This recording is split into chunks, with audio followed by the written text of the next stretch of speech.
রাজ্য রাজনীতি তাকে ঘিরে বারবার আবর্তিত হয়। কখনো তার উপস্থিতি নিয়ে হয়েছে চর্চা, কখনো তার অনুপস্থিতি উঠে এসেছে শিরোনামে। এবার সেই দিলীপ ঘোষই হলেন মলাটবন্দী। দিলীপ ঘোষকে নিয়ে বই লিখেছেন শঙ্কর দত্ত। নাম বাংলার জননেতা দিলীপ ঘোষ। দিলীপদার সঙ্গে যখন একটু ঘনিষ্ঠতা হলো, ওই লোকটাকে যাই দেখতাম কাছ থেকে, তার কাজকর্ম খুব পর্যবেক্ষণ করতে সবারই করতাম, কিন্তু ওনাকে একটু স্পেশাল, ওনার বক্তব্য, ওনার বোল্ডনেস, ওনার স্মার্টনেস, ওনার ভাষা, এগুলো আমাকে একটু সবসময় একটু উত্তেজিত করতে, ইন্সপিরেশন দিত আর কি। তো আমার মনে হতো যে এইরকম ডাকাবুকো নেতাদের দরকার আছে। শুভেন্দুদাকে পাঠাবো আমি, মানে মানে যার কথা তুমি বলতে চাইছো, শুভেন্দুদাকে আগে পাঠাবো, শুভেন্দুকে পাঠাবো, তারপরে তো শ্রমিকদাকে আমি বলবো ভেবেছিলাম। তো দিলীপদা আমার উপর ছেড়ে দিয়েছিলেন যে শ্রমিকদাকে তুমি বললে বলো, এখন আমি তোমার স্টল, তোমার বই তোমায় নেমন্তন্ন করতে হবে। আমি সেই সুযোগটা পাইনি। শনিবার কলকাতা বইমেলায় প্রকাশিত হলো দিলীপ ঘোষকে নিয়ে লেখা বই। সস্ত্রীক সেখানে উপস্থিত হয়েছিলেন দিলীপ ঘোষ। এখন কেউ যদি আমাকে মনে করে আমাকে কেন্দ্র করে কিছু করলে লাভ হবে, লোকে দেখবে শুনবে, তো তার ইচ্ছা হয়েছে, তিনি লিখেছেন, আজকে আমাদের ডেকেছেন, এখানে প্রকাশনও হয়ে গেল। আমার পক্ষে এটা নতুন লাগছে ব্যাপারটা, যে আমাকে নিয়ে বই লেখার মতো কি হয়েছে। তো যাই হোক, যেটা লেখক তার মনে হয়েছে এটা লেখার দরকার, তিনি লিখেছেন। বিভিন্ন বিষয় নিয়ে লেখা হয়, বিভিন্ন লোককে নিয়ে লেখা হয়, তো আমাকে নিয়েও লেখা হয়েছে। বই সাধারণত তাকে নিয়ে লেখা যায় যাকে, তার থেকে কিছু শেখা যায়, সমাজ কিছু অনুকরণ করতে পারে। যদি আমার মধ্যে কিছু থাকে এরকম লেখার মতো, বা কেউ যদি অনুপ্রেরিত হয়, আমার কাছে খুব গর্বের বিষয়, আনন্দের বিষয় হবে এটা। আমি বইটা পড়ে ওনাকে আরো ভালো করে জানতে পারবো। এখন প্র্যাকটিক্যাল লাইফে জানছি এভরিডে, আর এটা পড়ে ওনার পাস্ট লাইফ সম্পর্কে আমি আরো ডিটেলসে যেতে পারবো। রাজনীতির ময়দানে, মর্নিং ওয়াকে, টিভি স্ক্রিনে, সোশ্যাল মিডিয়ায় তাকে দেখে অভ্যস্ত সকলে। এবার নানা আঙ্গিকে তার জীবনের অলিগলি উঠে এলো বইয়ের পাতায়। শিবাশিস মল্লিকের রিপোর্ট, এবিপি আনন্দ।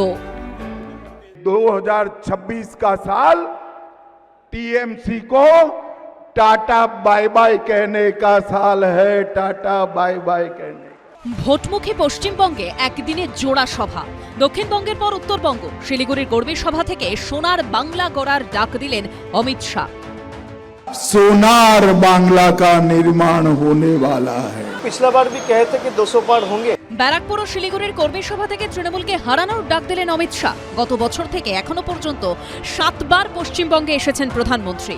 আলিপুরদুয়ার, দুর্গাপুর, দমদমে জনসভা করেছেন, রানাঘাটে অডিও বার্তা দিয়েছেন, মালদা ও সিঙ্গুরে জনসভা করেছেন। আর এই প্রত্যেকটিতেই বুঝিয়ে দিয়েছেন যে 2026-এ বিজেপির টার্গেট পশ্চিমবঙ্গ। এমনকি বিহারে এনডিএ জয়ের পরই নরেন্দ্র মোদী বুঝিয়ে দিয়েছিলেন মিশন পশ্চিমবঙ্গের কথা।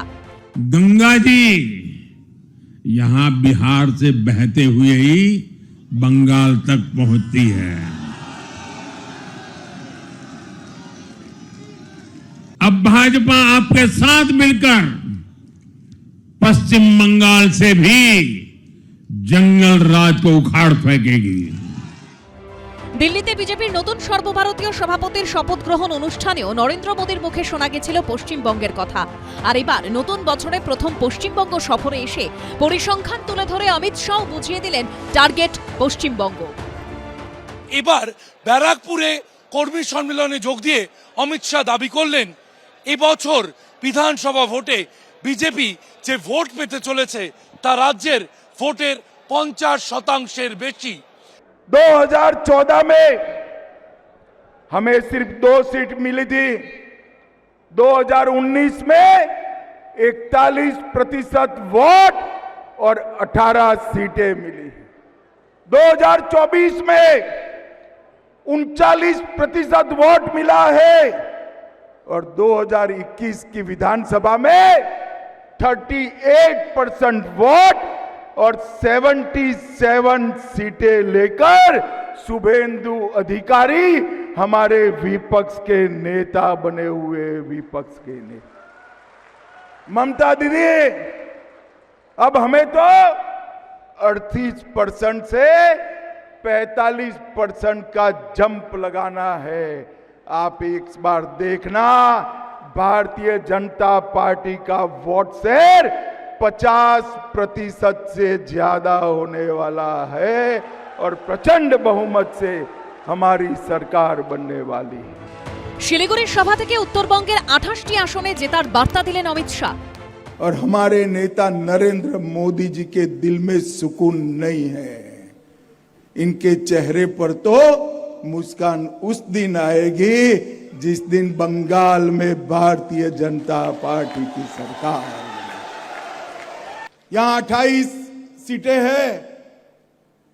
मैं भले उत्तर बंग में 2026 में पहली बार आया हूं, 28 में से 28 सीटें इस बार भारतीय जनता पार्टी स्वीप करने। लोकसभा के चुनाव था, तब भी देश के प्रधानमंत्री खुद बोले थे कि सबसे अच्छा प्रदर्शन हमारा बंगाल से होंगे। उसके बाद आपने देखा बहुत सारे एग्जिट पोल्स में भी बंगाल में 42 सीट्स में 30 सीट 32 सीट बीजेपी को दिया गया था। जब बैलेट बॉक्स खुला तब आपने देखा बाजी पलट गया।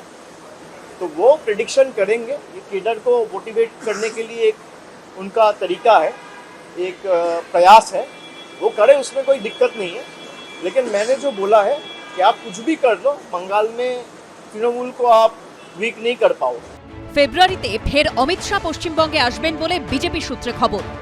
শিবাশিস মৌলিক, ঝিলম করঞ্জাই ও অনির্বাণ বিশ্বাসের রিপোর্ট, এবিপি আনন্দ। এবিপি আনন্দ, এগিয়ে থাকে, এগিয়ে রাখে।